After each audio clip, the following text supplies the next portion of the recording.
Hello friends, मैं ज्ञानवर्धन आप सभी व्यूअर्स का अपने चैनल ज्ञान स्पीक्स ज्ञान बोलता है ओनली पॉजिटिव वाइब्स मैं एक बार फिर तहे दिल से स्वागत करता हूँ। एक बार एक आदमी शहर का एक बहुत ही गणमान्य व्यक्ति था। उसने एक बार एक पार्टी दी, शहर के सारे लोगों को बुलाया, बड़े बड़े लोग आए। तय समय पे पार्टी शुरू हो गई। हल्का हल्का म्यूजिक बज रहा था, शाम बहुत गमगीन थी, लोगों के हाथ में जाम था। कुछ लोग बोर्ड रूम के टेबल पे हल्के हल्के जोरों में थिरक रहे थे। कुछ लेडीज किसी कोने में बैठ के गॉसिप्स कर रही थी। कुछ बड़े लोग राजनीति पे, बिजनेस पे चर्चा कर रहे थे। पार्टी चरम सीमा पे थी। तभी एक व्यक्ति को ख्याल आया जो ऑलरेडी डांस कर रहा था डीजे के बोर्ड पे। उसने होस्ट के पास जाके, जिसने पार्टी दी थी, उससे पूछा कि सर एक छोटी सी बात आपसे पूछनी थी। पार्टी आपने बहुत शानदार दी है, बहुत मजा आ रहा है, बट ये पार्टी आपने किस खुशी में दी है, प्लीज अगर बता देते तो। उसने कहा हाँ, इसमें कौन सी बड़ी बात है। अरे आज सुबह ही सुबह मेरी मर्सिडीज कार की एक्सीडेंट हुई, वह चकनाचूर हो गया, धो धो करके वहीं पे जल के राख हो गया। एकाएक साउंड बंद। सारे लोग के हाथ जहां रुके थे जहां रुक गए। आश्चर्यचकित होकर हर कोई देख रहा था कि जिसकी सुबह सुबह मर्सिडीज कार की एक्सीडेंट हुई है, लाखों रुपए की कार जल करके टूट फूट के बिखर कर सत्यानाश हो गया है, तबाह हो गया है, वो आदमी पार्टी दिया है। उसे नहीं, इसमें बहुत ज्यादा परेशान होने की या ऐसी कोई बात नहीं है। एक्चुअली मर्सिडीज कार तो पूरी टूट फूट गई, जल के वहां राख भी हो गई, लेकिन मेरा ड्राइवर बच गया, वह बाल बाल बच गया, उसको एक खरोच भी नहीं आई। बहुत ज्यादा लोगों में परिवर्तन, प्रतिक्रिया दिखाई नहीं पड़ी। सारे लोग अभी भी स्तब्ध अवस्था में ही थे कि शायद कुछ और इनपुट आने वाला है। तो लास्टली उस होस्ट ने, जिस व्यक्ति ने पार्टी दी थी, उसने ये कहा, आई वॉज द ड्राइवर, मैं ही ड्राइव कर रहा था, मैं बाल बाल बच गया हूं, मुझे एक खरोच भी नहीं आई है, मर्सिडीज कार तो मैं फिर से खरीद लूंगा, इस खुशी में मैंने ये पार्टी दी है। फिर से म्यूजिक स्टार्ट हो जाती है, फिर से लोग झूमने लगते हैं, फिर से लोग नाचने गाने लगते हैं, और शाम ये भी व्यतीत होता चला जा रहा था। तो दोस्तों, आज हम लोग बात करने वाले हैं एंगर मैनेजमेंट पे। तो इससे पहले कि मैं अपनी वीडियो को शुरू करूं, इस कहानी को जो मैं अभी सुना रहा था, इसको मैं थोड़ी देर के लिए यहीं पे ब्रेक करता हूं। वीडियो में बने रहिएगा। आगे इस कहानी के जिक्र को फिर से उठाएंगे, 2-3 और स्टोरीज को अपन लेंगे, जिससे हम लोग ये देखने की कोशिश करेंगे कि किसी भी व्यक्ति को, मुझे या आपको या किसी को भी गुस्सा क्यों आता है।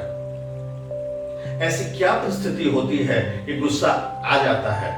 गुस्सा आ जाता है कि गुस्सा हम कर लेते हैं, या फिर गुस्सा का आना या गुस्सा के करना, या फिर इन सब चीजों से दूर हम कैसे रह सकते हैं, जिंदगी में खुशी कैसे आ सकती है।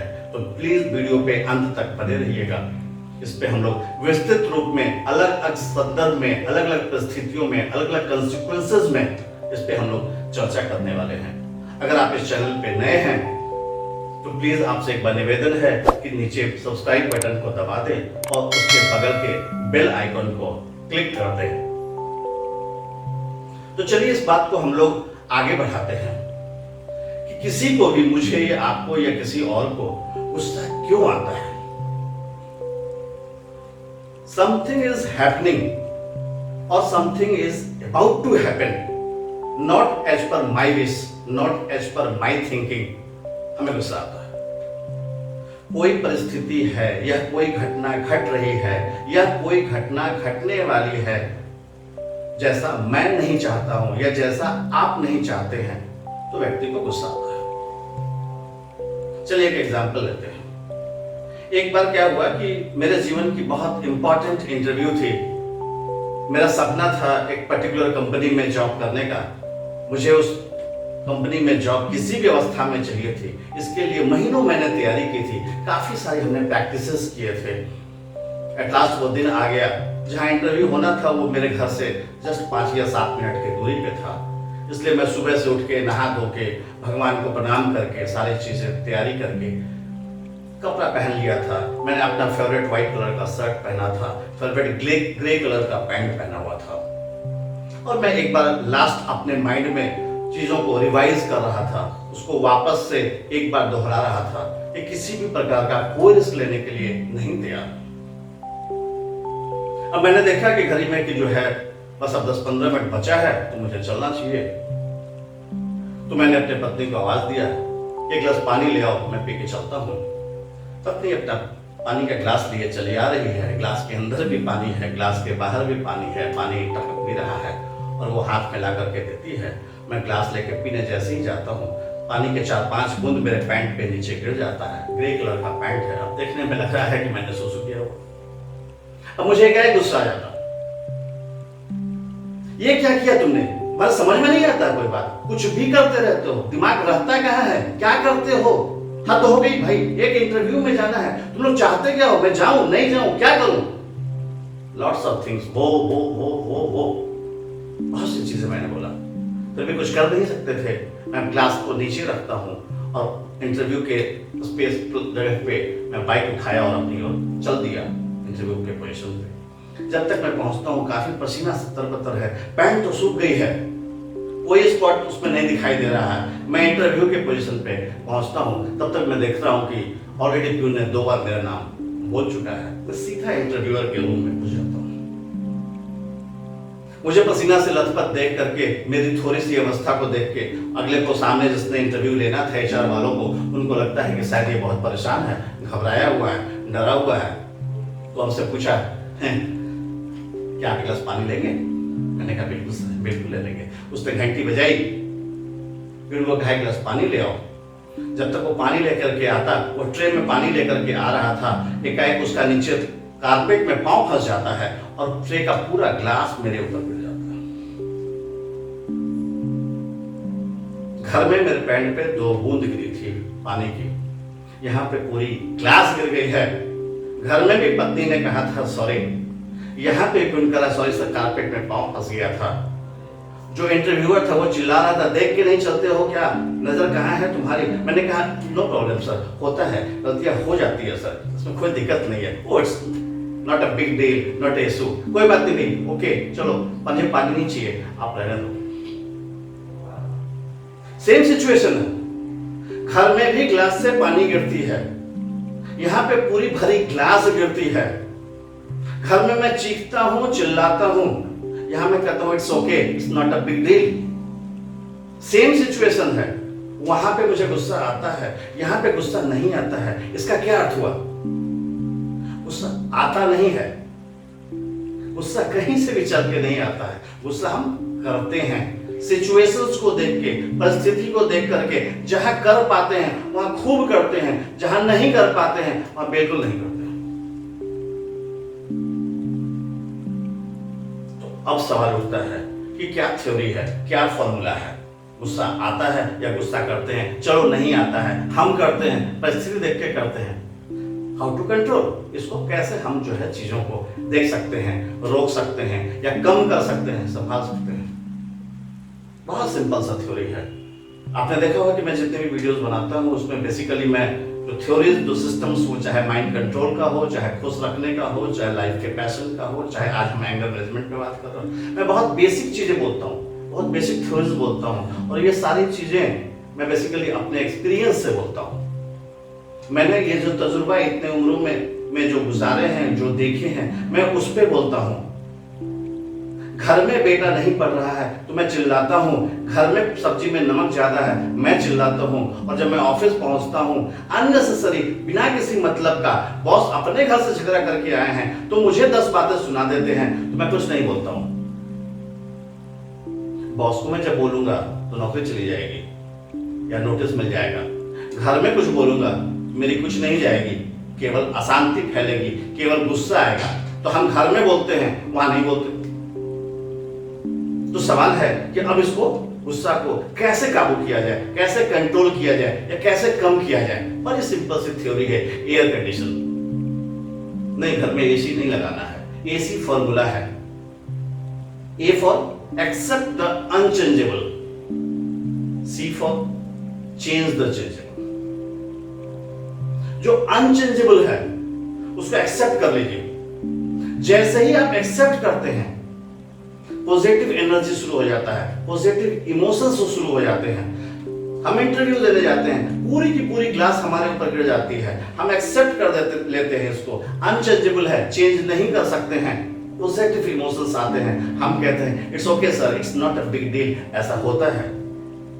जब वही पानी का 2 बूंद घर पे गिरता है, मैं एक्सेप्ट नहीं करता हूं, ठीक है, तो चीखता हूं, चिल्लाता हूं, माइंड खराब करता हूं, पत्नी का माइंड खराब करता हूं, पूरे मोहल्ले का माइंड खराब करता हूं, पूरी माहौल बिगाड़ देता हूं।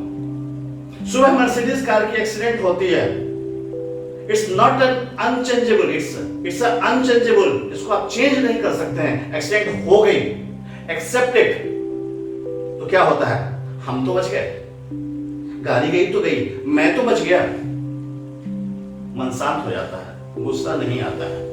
तो once you accept the unchangeable circumstances, जो ऐसी परिस्थिति जिसको बदली नहीं जा सकती है, ऐसी घटना जो घटने वाली है लेकिन हम उसको नहीं बदल सकते हैं, एक्सेप्ट कर लीजिए, पॉजिटिव इमोशंस आ जाएंगे। नहीं एक्सेप्ट कीजिएगा, निगेटिव इमोशंस आ जाएंगे। जैसे ही एक्सेप्ट करेंगे उसको लोग कहेंगे टॉलरेंस है, पॉजिटिव इमोशंस। नहीं एक्सेप्ट करेंगे, एंगर है, निगेटिव इमोशंस। अगर परिस्थिति, अगर सर्कमस्टांसेस चेंज होने की अवस्था में है, अगर वह बदल सकती है, बदल लीजिए। बेटे की शादी है, डेस्टिनेशन मैरिज है, कोई कहा गोवा में जाना है, कोई कह रहा देहरादून से करना है, आपको मन कर रहा है शिमला से करना है, या आपके बस में है, चेंज द डेस्टिनेशन। पूरी जिंदगी नहीं तो गुस्सा आता रहेगा कि मन तो था शिमला का, भेज दिया गोवा में। लेकिन अगर वह अनचेंजेबल है, वह चेंज नहीं कर सकते हैं, मुझे दिल्ली जाना है, राजधानी एक्सप्रेस से यहां से जाना है, ये मैं सोच रहा हूं, लेकिन जगह कालका एक्सप्रेस में है, राजधानी में नहीं है, एक्सेप्ट करिए, कालका में जाइए, उसके भी 3rd AC या 2nd AC में आपको बहुत आनंद आएगा। लेकिन आपके दिमाग में अगर आप एक्सेप्ट नहीं करते हैं, आप किसी भी तरीके से उसी में परेशान रहिए, तो पूरी सफर का मजा खराब हो जाता है। तो बेसिक थ्योरी क्या है? Air conditioner, accept the change which is unchangeable. वैसी चीजों को आप एक्सेप्ट कर लें जिसको बदल नहीं सकते हैं। And what is C? Change the unchangeable, change the things which is changeable. अगर वह बदलने लायक है तो उसको आप बदल दीजिए। अब मैं एक छोटी सी स्टोरी आपको बताता हूं। एक दिन एक व्यक्ति जो है, संडे का दिन है, बहुत रिलैक्स होकर के वह आराम से अपने टेरेस में बैठ के आराम कुर्सी पे न्यूज़पेपर पढ़ रहा। बगल में जगजीत सिंह की गजल चल रही है, धीमी धीमी आवाज में वो गजल का आनंद ले रहा है। एक हाथ में चाय की प्याली है, चाय की चुस्कियां ले रहा है, पेपर पढ़ रहा है, पूरा रिलैक्स मूड में बैठा हुआ है। आज संडे है, पूरा एंजॉय करना है। उसी वक्त उसकी बेटी जो है, 6 वर्ष की बेटी है, हाथ में बॉल लेके चली आती है, कहती है पापा पापा गेम खेल रहा है। अब उसको गेंद नहीं खेलना है, अब उसको किसी व्यवस्था में वो गेंद खेलने की इच्छा भी नहीं है। तो काफी सोचता है वो, फिर कहता है, जब पेपर पढ़ रहा था तो देखा उसमें वर्ल्ड का एक ग्लोब बना हुआ था पेपर पे।